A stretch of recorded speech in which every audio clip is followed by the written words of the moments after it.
안녕하세요. 배당의 민족입니다. 경기 침체에 대한 우려와 관세 정책으로 기업들의 실적이 나빠질 것이라는 전망이 나오고 있습니다.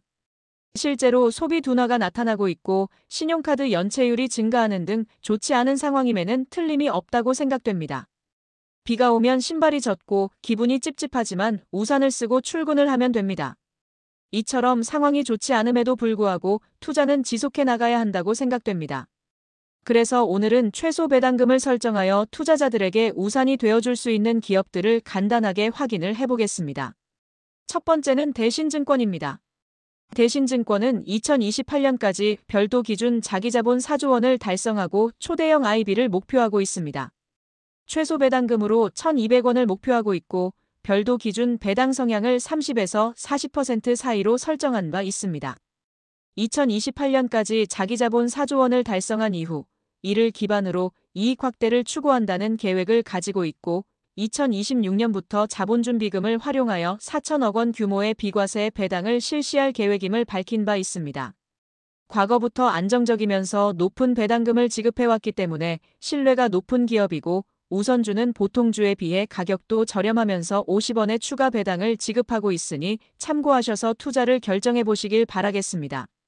두 번째는 이마트입니다. 이마트는 배당 수익률이 높은 기업은 아니지만 과거부터 꾸준하고 안정적으로 2,000원의 배당금을 지급해오던 기업입니다. 2027년까지 최소 2,500원의 배당금을 지급하기로 결정한 바 있고 2025년과 2026년에는 보유 중인 56만 주의 자사주를 소각할 계획을 가지고 있습니다. 연간 별도 기준 영업이익의 20%를 주주환원 재원으로 활용한다는 방침을 가지고 있으니 실적을 꾸준히 확인하셔서 추가적인 주주환원이 나타날 수 있을지를 예상하며 투자를 결정한다면 좋은 결과가 있으시리라 생각됩니다. 세 번째는 현대건설입니다.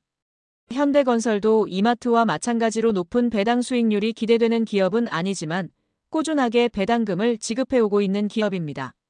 오랜 기간 한 주당 600원의 배당금을 지급해왔지만 2027년까지 최소 800원의 배당금을 지급하기로 결정한 바 있습니다. TSR이라고 불리는 총주주 환원율을 25% 이상으로 상향시킬 계획을 가지고 있고 총주주 환원율 내에서 현금 배당과 자사주 매입 및 소각을 병행하며 전략적인 주주 환원을 운영한다고 공시한 바 있습니다.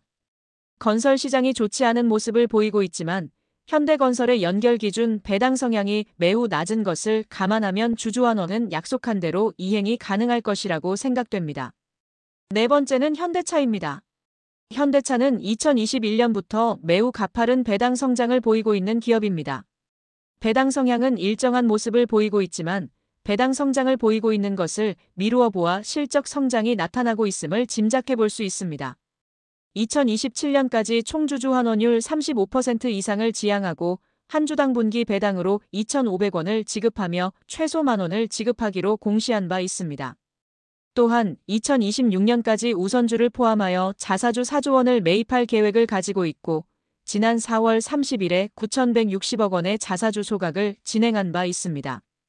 현대차는 보통주도 높은 배당 수익률이 기대되고 있지만 우선주가 가격도 낮으면서 추가 배당을 지급하고 있기 때문에 참고하셔서 투자를 결정해 보시길 바라겠습니다. 다섯 번째는 KT입니다. KT는 배당 성장이 높지는 않지만 안정적이면서 5% 수준의 배당 수익률이 기대되는 기업입니다. 과거에 밝힌 주주환원 정책에 따르면 2025년까지 최소 배당금을 1,960원으로 설정한 바 있습니다. 또한 2028년까지 누적 1조 원 규모로 자사주 매입 및 소각을 계획하고 있습니다.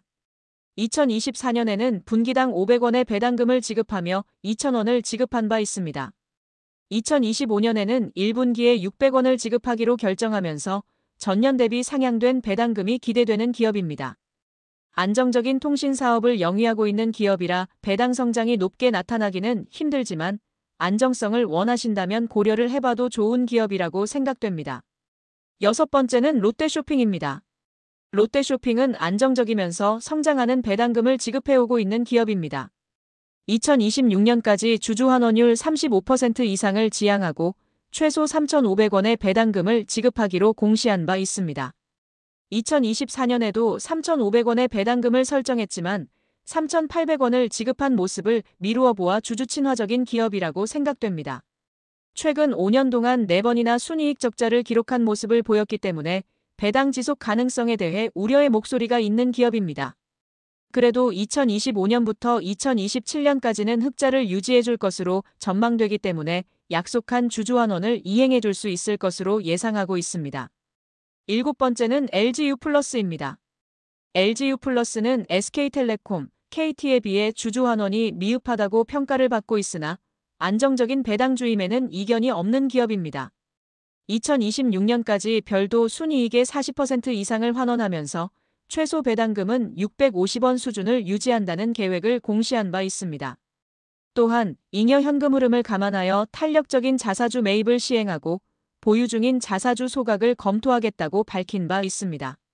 다른 통신사에 비해 경쟁력이 떨어진다는 평가를 받아왔으나 최근 SK텔레콤 해킹 사태로 수혜를 입을 것이라는 의견도 있으니 참고하셔서 투자를 결정해 보시길 바라겠습니다.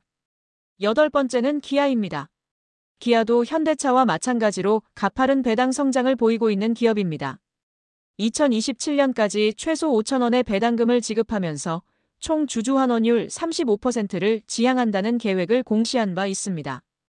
2025년에는 6,500원의 배당금을 지급하기로 예정한 바 있고 7천억 원 규모의 자사주를 취득한 후 100% 소각할 예정임을 공시한 바 있습니다. 6,500원인지 5,000원인지 명확하게 공시를 하지 않아서 헷갈릴 수 있지만 5,000원이라고 가정해도 매력적인 배당 수익률이 기대되고 있으니 참고하셔서 투자를 결정해 보시길 바라겠습니다. 9번째는 SK입니다. SK는 꾸준하게 배당금은 지급해주고 있으나 변동성이 있는 기업이라고 할 수 있습니다. 2026년까지 최소 5,000원의 배당금을 지급하겠다고 설정했기 때문에 변동성은 낮아질 것이라고 예상됩니다. 또한 자산 매각 이익 등을 활용하여 매년 시가총액의 1에서 2% 규모의 자사주 매입 및 소각을 추진하거나 현금 배당을 지급할 때 추가 배당을 통해 주주환원 규모를 점진적으로 확대하겠다는 계획을 가지고 있습니다. SK도 우선주의 주가가 낮은 기업이고 보통주에 비해 추가 배당을 지급하고 있으니 참고하셔서 투자를 결정해 보시길 바라겠습니다. 마지막은 HL홀딩스입니다. HL홀딩스는 많이 알려져 있지는 않지만 과거부터 꾸준하게 한 주당 2,000원의 배당금을 지급해오던 기업입니다. 2027년까지 최소 2,000원의 배당금을 유지하겠다는 계획을 가지고 있고 2026년과 2027년에 총 200억 원의 자사주를 취득하고 취득 완료 후 즉시 소각을 실시하겠다고 예정하고 있습니다. 기업의 규모가 작은 거 아닌가 싶으시겠지만 내비게이션으로 유명한 HL만도의 지주회사이기 때문에 안정적인 배당금이 가능한 기업이라고 생각됩니다. 배당 수익률도 매력적이고 과거부터 꾸준하고 안정적인 배당금을 지급해왔기 때문에 조금 더 분석을 하신 뒤 투자를 결정해 보시면 좋을 것 같습니다. 지금 보이는 자료는 최소 배당금을 금액으로 설정한 기업이 아니라 배당금을 전년 대비 최소 5% 상향하겠다고 공시한 기업입니다. 실제로 최근 3년 동안 10% 이상 배당 성장을 보이고 있어서 관심을 가지고 보고 있는 기업입니다. 배당 성향을 보더라도 30%도 되지 않기 때문에 안정적인 배당 성장이 지속될 수 있을 것이라고 예상되고 배당 성장을 보이면서 주가 상승도 동반해 줄 수 있을 것이라고 예상되는 기업입니다. 마지막 기업 이름이 궁금하시겠지만 공개는 해드리지 않을 생각입니다. 배당 투자가 안정적이라고 생각하시는 분들이 많습니다. 현대해상은 과거부터 꾸준하고 높은 배당 수익률을 보여온 기업입니다. 하지만 2024년에 배당금을 지급하지 않으면서 주가도 크게 하락한 모습을 보였습니다. 이처럼 배당 투자는 배당금이 어떻게 되느냐에 따라 수익률이 크게 차이가 날 수 있으니 꼭 직접 찾아보시고 분석하셔서 안정적인 투자를 지속해 나가시길 바라겠습니다. 그럼 이상으로 최소 배당금을 설정한 기업들에 대한 영상을 마치겠습니다. 영상 내용이 도움이 되셨다면 구독과 좋아요 부탁드리고 오늘도 영상 끝까지 시청해 주셔서 감사합니다.